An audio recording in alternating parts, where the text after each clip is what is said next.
좋아요, 구독! 미국 소비자 물가지수 상승률이 예상치를 웃돌면서 국내외 증시가 약세를 보이고 있습니다. 다만 기조적 물가 흐름을 보여주는 근원 물가 상승률은 떨어지면서 미국 연방준비제도가 다음 달 기준금리를 동결할 것이라는 관측에는 무게가 실립니다. 한편 연준의 다음 FOMC 회의는 현지 시간으로 10월 31일부터 11월 1일로 예정이 되어 있습니다. 관련해서 오늘 지수도 내림세를 걷고 있습니다. 자세한 내용 짚어보겠습니다. 일단 먼저 간밤에 발표됐던 CPI를 살펴봐야겠죠. CPI가 시장의 예상치를 웃돌면서 발표가 됐습니다. 이렇게 시장의 예상치를 웃돌았던 CPI 지수 본부장님께서는 어떻게 보셨는지 오늘 해석을 좀 꼼꼼하게 해봐야 할 것 같은데요. 어떻게 결과치를 보셨나요? 일단은 뭐 CPI 같은 경우가 예상치보다 조금 높게 올라왔잖아요. 네. 그러니까 이 부분에 대해서 뭐 사실 뭐 조금 오른 거니까 네. 괜찮을 거야라고 생각을 하실 수도 있지만 일단 PPI도 상승이 좀 나왔거든요. 물론 네. 이제 상승폭 자체는 줄였지만 0.5%가 상승률이 나왔고 PPI가 높게 나오면 그게 이제 소비자 물가에 연동이 되거든요. 좀 약간의 이 기간이 있긴 하지만 그리고 이제 최근에 유가의 변동성이 또 좀 있었기 때문에 보통 이렇게 변동성이 있고 나서는 또 이제 CPI에 부담감을 주는 부분들이 있습니다. 그러니까 지금 상황에서는 뭐 근원 CPI를 우리가 조금 더 집중해서 볼 필요는 있지만 네. 그래도 이제 헤드라인 CPI 같은 경우도 물가나 이런 부분에서 변동성이 생기게 되면 결국에는 상승력이 나올 수 있고 이런 것들이 금리 인하에 대한 기대감을 상당히 조금 무너뜨리게 되는 요인으로 될 수가 있거든요. 그렇기 때문에 CPI 같은 경우는 계속적인 좀 관심이 필요하다라고 보시면 좋을 것 같고 지금 시장에서 뭐 이런 각종 매크로적인 부분에 대해서 약간은 좀 간과를 하고 계신 게 뭐냐면 이게 금리가 어느 정도 상단이 왔기 때문에 뭐 해봐야 한 번, 해봐야 두 번 이런 심리가 조금 작용을 하고 있거든요. 네. 근데 사실상 그 부분이 부담감이 될 수밖에 없는 게 만약에 지표가 여기에서 다시 한번 CPI나 뭐 근원 CPI가 만약에 상승으로 돌아선다라고 또 해버리면은 네. 뭐 추가적인 금리 인상을 진행을 할 수도 있다라는 거죠. 왜냐면 FOMC에서도 요번에 회의록을 다들 확인을 해보셨겠지만 상승이 12명, 이제 뭐 잔류가 7명이잖아요. 그러니까 네. 그런 부분으로 본다라고 한다면 여전히 이런 긴축에 대한 부담감은 있는 거고 이 지금 최근에 약간의 긴축에 대한 시그널이 좀 줄었다라는 부분에 이제 지정학적 리스크가 추가적으로 발생을 하다 보니 이거에 따른 또 공급망 이슈 생길 거고요. 경기 침체로 들어가면 안 되기 때문에 그러면은 동결을 하지 않겠느냐 이런 심리들도 좀 같이 있는 상황이거든요. 그래서 지금 상황에서는 여러 가지 지정학적 리스크 지금 러시아 우크라이나 쪽도 지금 곡물 창고 뭐 네. 포격한 이슈가 있었고 뭐 아시다시피 이스라엘과 또 하마스에 대한 또 이런 전쟁들이 있는 상황이기 때문에 이런 것들을 앞두고 있는 상황에서 CPI가 예상치보다 소폭 상회를 했다라는 거는 일단 조금은 더 생각을 해볼 필요가 있고 너무 긴축에 대한 이런 뭐 패드워치나 이런 게 단기간에 굉장히 많이 낮아졌거든요. 네. 그런 부분에 대해서 오히려 조금은 더 조심을 해봐야 되는 상황이지 않나라는 생각입니다. 네, 지정학적 리스크도 좀 잔존해 있는 상황 속에서 CPI가 소폭 상승세로 좀 발표가 됐습니다. 이런 상황에 대해서 조금 더 생각을 해볼 시간을 가져보셔야 할 것 같은데요. 그래도 시장에서는 금리 인상을 더 하지 않고 좀 동결을 할 가능성을 조금 더 높게 점치고 있는 것으로 보입니다. 그런데 그래도 사실 뭐 인상하지 않는다고 하더라도 현재 금리 수준이 높은 상황이긴 하거든요. 뭐 동결을 하더라도 고금리 기조가 유지가 되는 건데 그렇다면 네네.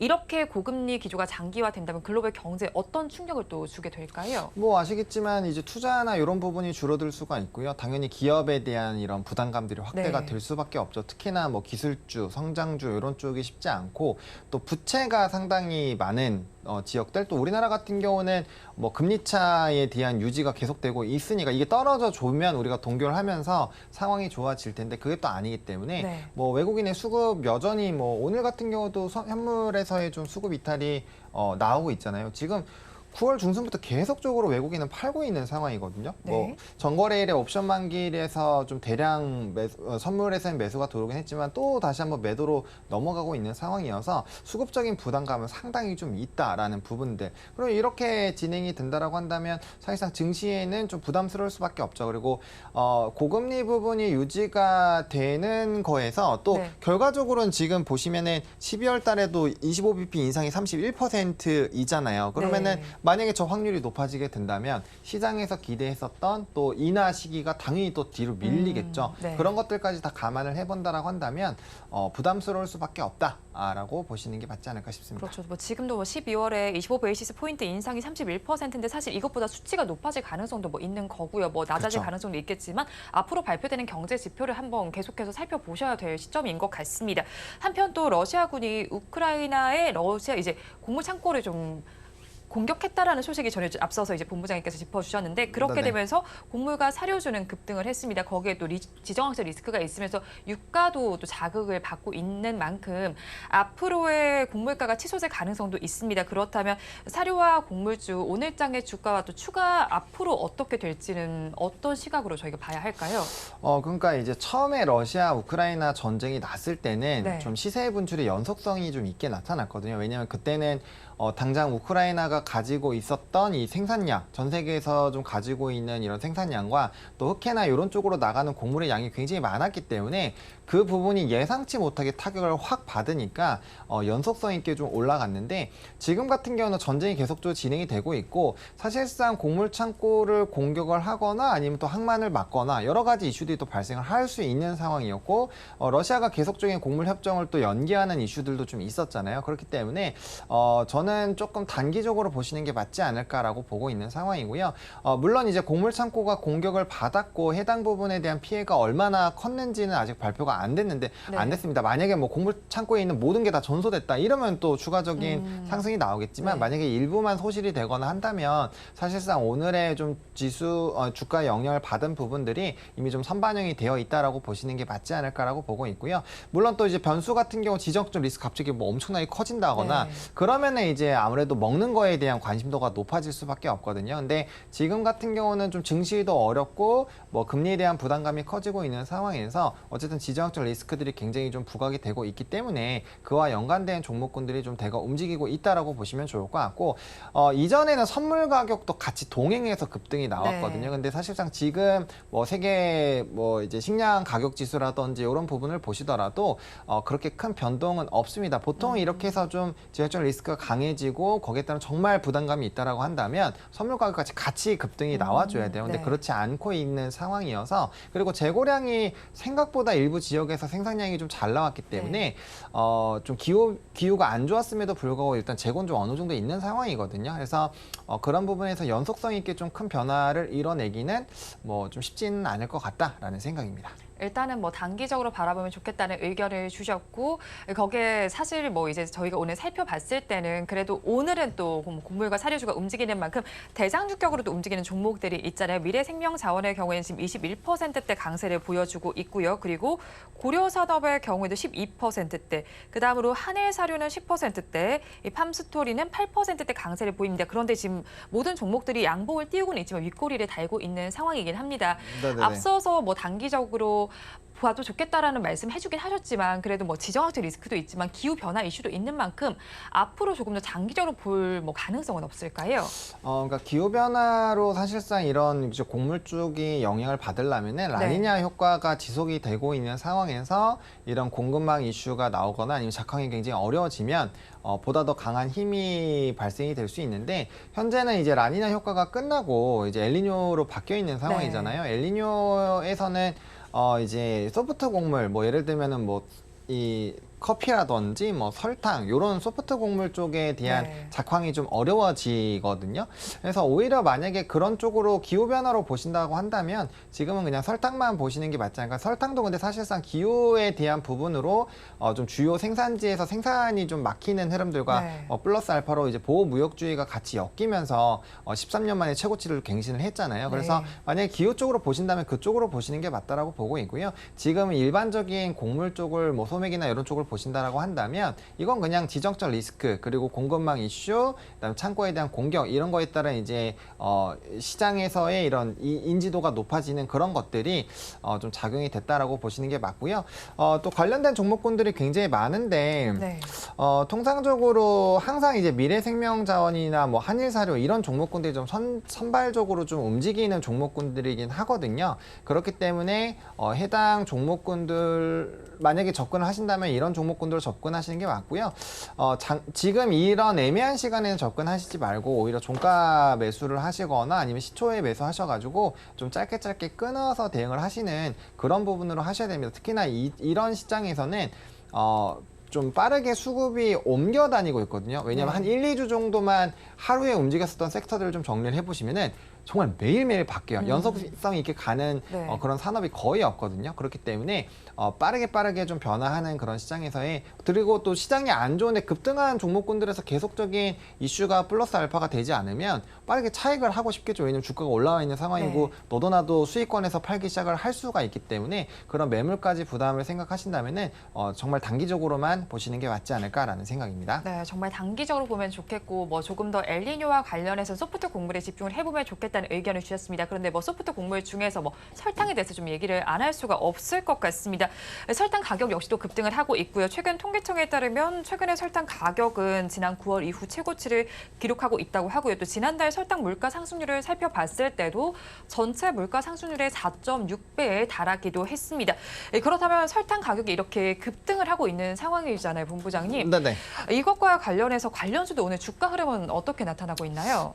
일단은 주가의 흐름에 큰 변화는 없습니다. 왜냐하면 이제 국내에서 이제 세 가지 종목이 있거든요. CJ제일제당이랑 삼양사 그리고 대한제당인데 네. 시장에서는 항상 대한제당이 가장 탄력적으로 움직이긴 합니다. 그래서 오늘만 대한제당이 장중에 7%대 상승이 나왔고 지금 이제 삼양사랑 제일제당 같은 경우는 보합이거든요. 그리고 네. 특히나 뭐 CJ제일제당 같은 경우 최근에 한 3, 4거래일 동안은 계속적인 우하향 흐름이 나타났고 삼양사 같은 경우도 뭐 거의 좀 주가가 눌리고 있는 상황입니다. 네. 그래서 만약에 설탕 쪽으로 좀 집중해서 보신다고 한다면 대한제당으로 보시는 게 맞다라고 보고 있고요.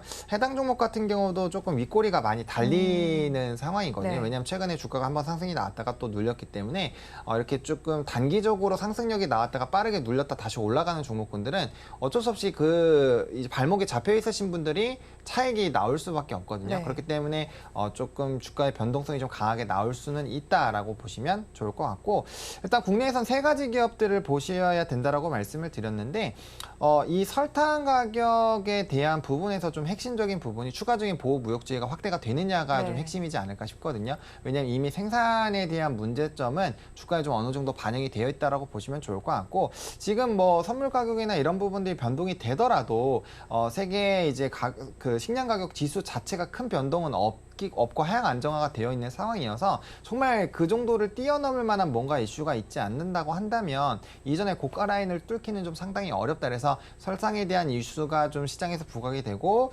수급이 쏠릴 때만 좀 이것도 단기적으로 보시는 게 맞지 않을까라는 생각입니다. 네, 설탕에 관련된 이슈가 부각이 되면서 거기에 수급까지 쏠릴 때를 한번 살펴보시면 좋겠다는 의견을 주셨습니다. 사실 그런데 오르는 건 뭐 설탕뿐만 아니라 소금도 마찬가지입니다. 1년 1개월 만에 최고치를 기록했다는 소식이 전해지는데 이런 소식들이 앞으로 음식료 관련주 주가 상승에 좀 호재 요인으로 작용할 수가 있을까요?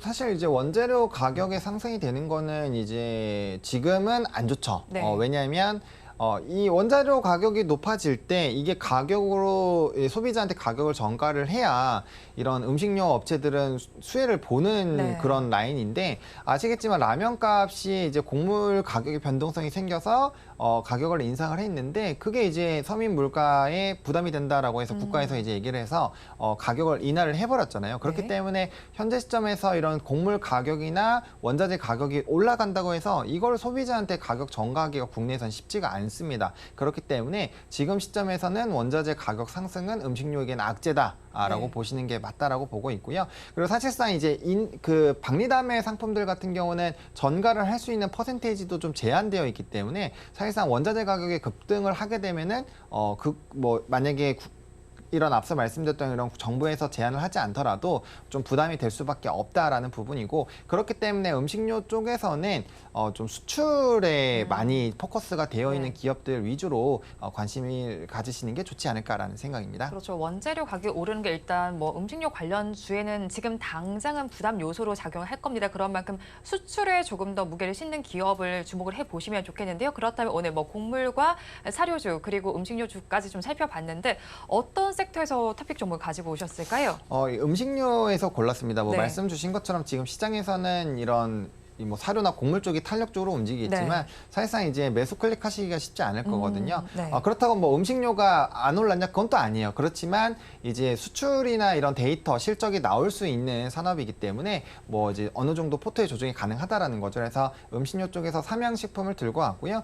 일단은 뭐 저도 라면을 굉장히 자주 먹는데 이게 요즘 아무래도 입에 엄청나게 잘 들어오거든요. 근데 네. 이게 엔터라든지 컨텐츠 이런 문화들이 좋아지다 보니까 해외에서 또 이제 삶의 일부분으로 접근이 됐습니다. 그러면 사실상 갑자기 라면을 안 먹거나 그러기가 쉽지가 않거든요. 특히나 우리나라 라면 제품은 기타 어느 나라 가보시더라도 거의 독보적인 네. 맛이거든요. 그래서 그런 부분에서는 충분히 좀 이슈가 될 수밖에 없고 또 이제 삼양식품 같은 경우 최근에 맵탱이 엄청나게 좀 핫했잖아요. 그래서 불닭볶음면에다가 이제 맵탱에 대한 이런 기대감이 확대가 되고 있고 수출 데이터 굉장히 좋고 실적에 대한 기대감도 있는 상황이어서 이러한 분위기 자체가 아예 꺾이지가 않는다라는 전제로 한다라면 충분히 물량 소화 이후에 주가의 상승력이 나올 수 있고 단기적으로 워낙 주가가 올랐기 때문에 한두 달 이상 정도는 실적 확인하고 기타 수출 데이터들을 확인하는 그런 기간 조정은 좀 나올 수가 있기 때문에 너무 성급하게 접근하시기보다는 분할 매수 관점으로 차근차근 모아가신다는 전략으로